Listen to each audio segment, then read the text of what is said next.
HS exam बिनि फिथाइखौ दिनैहाय फोसावनाय जाबाय।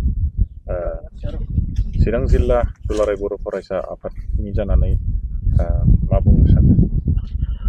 दिनै आसाम गभर्नमेन्ट जे एडुकेशन डिपार्टमेन्टनि जे एसेबजों खुंफुंजानाय हायार सेकेन्डारिनि जे एग्जाम, बे एग्जामनि फिथाइखौ दिनैहाय गभर्नमेन्टआ फोसावबाय आरो बेवहाय जोङो चिरां जिल्ला हिसाबै आसाम गभर्नमेन्टखौ दिनै बे मोजां मोनसे थासारियाव आरो सानाव रिजाल्टखौ फोसावनो थाखाय जों गिबियावनो बिथांमोननिसिम साबायखर बावदों आरो दिनै रिजाल्टखौ जोङो दासिमबो मोजाङै बिथं भाबै जों नुजोबाखै। जों खोनाबाय दिनैहाय जों चिरां जिल्लानि सिङावबो गोबां जायगायाव, गोबां ओनसोलाव आरो गोबां फरायसालिफोर आरो न'खराव जोंनि फरायसाफ्रा बा समाजा रंजानायखौ जों नुदों आरो बे नुनायनिफ्राय जों हमनो हादों बे बोसोरनि रिजाल्टआ खोब मोजां जादों।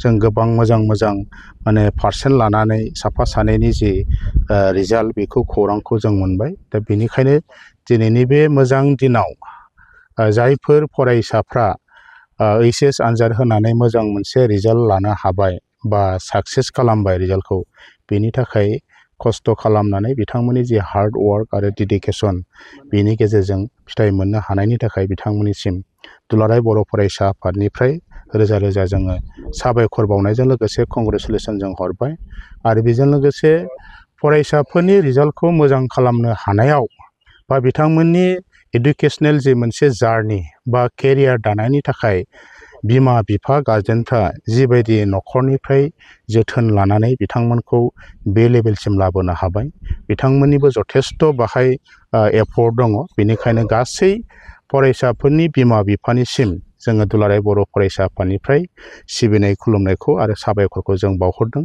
बेजों लोगोसे बिथांमोननि जि मोनसे मोजां रिजाल्ट खालामनो हानाय, साक्सेस खालामनो हानायनि आन्दोआव जोङो फोरोंगुरु बिथांमोनखौ बावनानै थाबा जानाय नङा। बेनिखायनो जायफोर फोरोंगुरु बिथांमोना गोसो गोथारै गावनि जि फोरोंगिरि सार्भिसनि गेजेरजों जोंनि इयुन जोलै हान्जा, जोंनि फिउचार जेनेरेसन बा जोंनि गथ'फोरनि जि मोनसे भबिसतखौ बिथांमोना गावसिनि नाजानाय, गावसिनि गियान, गावसिनि फोरोंनायजों दि जोङो जौगाहोनो हायो जों बेखौ बयबो मिथिगौ।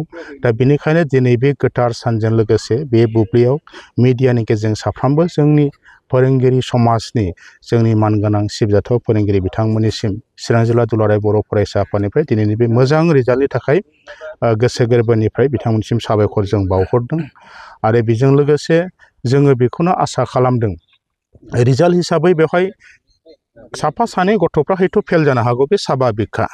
गोबां खारनाव सोरबाया इनटेनसनेलिबो बाहाय फेलनि बाथ्राया फैयो मालाबा, आरो सोरबाया गोबां माने मिथिस्लाबा जासे, गाव लुबैया जासे नाजानायनि गेजेरावबो फेलें जानाया निस्सय जायो।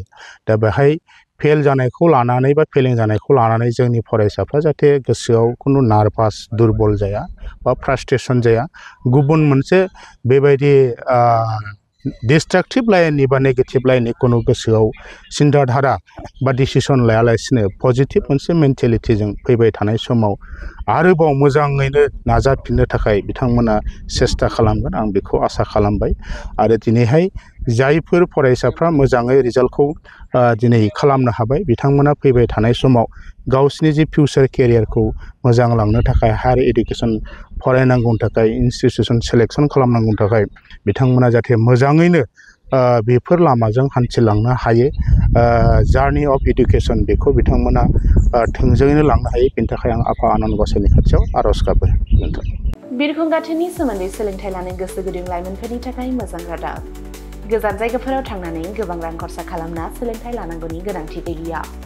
दानिया उदालगुरि टाउन रामजानकि सकनि हटेल फामि पेलेसनि 4th फ्ल'राव बोसोरसेनि फोरोंथाइ होनो थाखाय लोगोआरि जाना आपग्रेड एभिएशन एकाडेमिया नोंथांमोननि थाखाय मोजां खाबु लानानै फैबाय। Cabin crew, ground staff, cargo executive, airport retail utility, airport management आरो हस्पिटालिटी मेनेजमेंटनि थाखायबो इन्टारभिउ होनो हानायनि फोरोंथाइ होयो आपग्रेड एभिएशन एकाडेमियाव।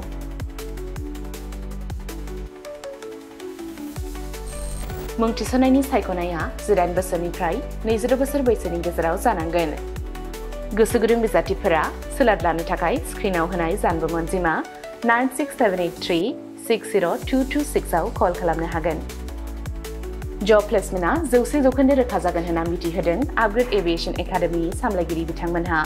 बेजों लोगोसेनो बिरखं दावबायनाय, एभिएशन, दावबायग्रा थावनि टुरिज्म आरो आलासि सिबिग्रा थावनि हस्पिटालिटी बे मोनथाम फोथाराव रोखायै खामानि नागिरना होनो एबा प्लेसमेन्ट होनो हागोन होनना रोखा खालामना होदों एकाडेमिनि सामलायगिरि बिथांमोनहा।